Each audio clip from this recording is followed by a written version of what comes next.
Before dawn broke over ancient Rome, an emperor sat alone, writing by candlelight. His words would survive to millennia. When you arise in the morning, think of what a precious privilege it is to be alive, to breathe, to think, to enjoy, to love. Marcus Aurelius wasn't just documenting personal reflections. He was practicing a philosophy that would shape Western civilization, a discipline of mind that transformed ordinary mornings into foundations for extraordinary lives. This is the story of Stoicism's morning practices, and how they built not just better days, but better humans. Historical context 045 to 230. The year is 161 AD. The Roman Empire stretches from Britain to Mesopotamia, governing over 50 million souls. But in a private chamber within the imperial palace, the most powerful man in the world faces the same struggle we all do: the temptation to remain in bed when duty calls. Stoicism emerged 3 centuries earlier in Athens, founded by Zeno of Citium around 300 BC, but it reached its zenith in Rome, where it evolved from abstract philosophy into practical wisdom. The Stoics weren't monastery-dwelling contemplatives. They were emperors, senators, merchants, and soldiers, people navigating the complexities of real life in a tumultuous world. The philosophy centered on a revolutionary premise: you cannot control external events, but you possess absolute sovereignty over your internal responses. This wasn't resignation, it was empowerment through radical focus on what actually lies within our control. The morning is battleground -232 for 15 ***. Ancient Stoics understood something modern neuroscience has only recently confirmed. The first hours after waking establish neural patterns that cascade through the entire day. They called this the morning renewal, a daily opportunity to realign with virtue and purpose. Epictetus, born a slave who became one of history's greatest teachers, insisted that each dawn presented a choice. Would you begin the day as a passive reactor to circumstance, or as an active architect of your character? His students at Nicopolis learned that morning discipline wasn't about rigid rules. It was about intentional design of consciousness. The Stoic morning routine wasn't invented in isolation. It drew from older traditions, Pythagorean practices of dawn meditation, Socratic habits of self-examination. But the Stoics systematized these practices, creating a replicable framework that any person, regardless of station, could employ. Premeditatio malorum 4:15 to 5:45. Perhaps the most distinctive Stoic practice was premeditatio malorum, the premeditation of adversity. Each morning, Stoics would mentally rehearse potential challenges of the day ahead. This wasn't pessimism, it was preparation. Seneca, advisor to Emperor Nero, wrote extensively about this technique. In his letters to Lucilius, he explained, by visualizing obstacles before they arrive, you drain them of their power to disturb your equilibrium. When hardship comes, and it always does, you meet it not with shock but with recognition. Archaeological evidence suggests this practice was widespread. Morning meditation chambers have been identified in Roman villas across the empire, small private spaces where household heads would contemplate the day ahead before dawn duties began. The practice had military applications too. Roman commanders employed premeditatio malorum in their morning briefings, rehearsing battle scenarios not to breed fear, but to cultivate calm competence under pressure. Marcus Aurelius applied this during the Marcomannic Wars, using morning visualization to prepare for both tactical decisions and moral dilemmas.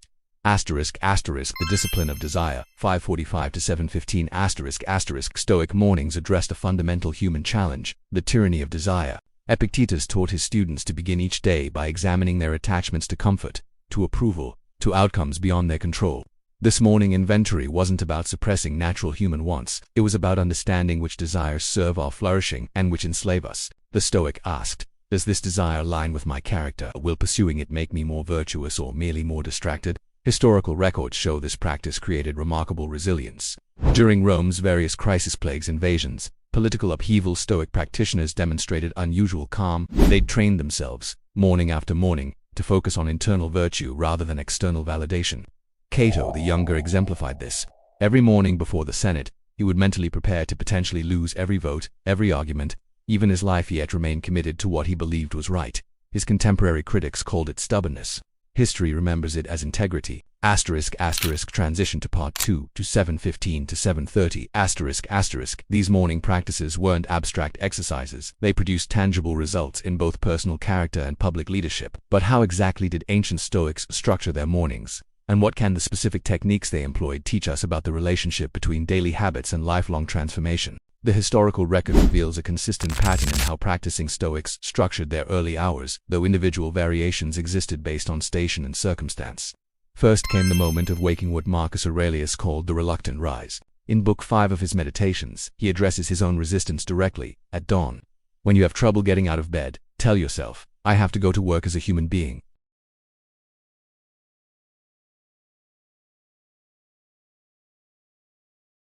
The emperor would then engage in what we might call morning contemplation. Evidence from his writings suggests he dedicated time to reviewing Stoic principles, particularly those dealing with mortality, duty, and social connection.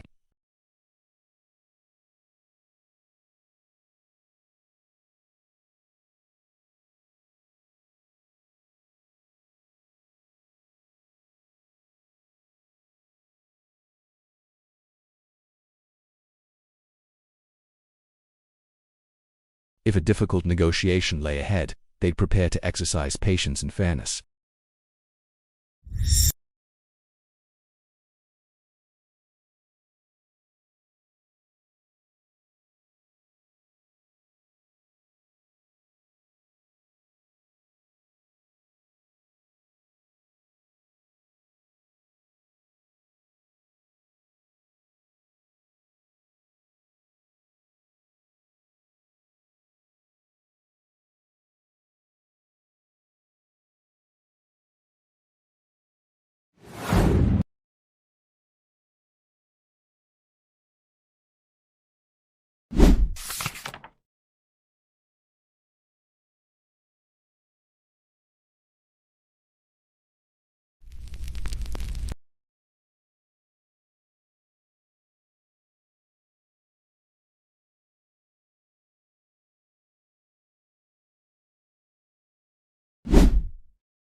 The Stoic morning extended to physical practice while not emphasizing athletic achievement. Stoics recognized the connection between bodily discipline and mental resilience.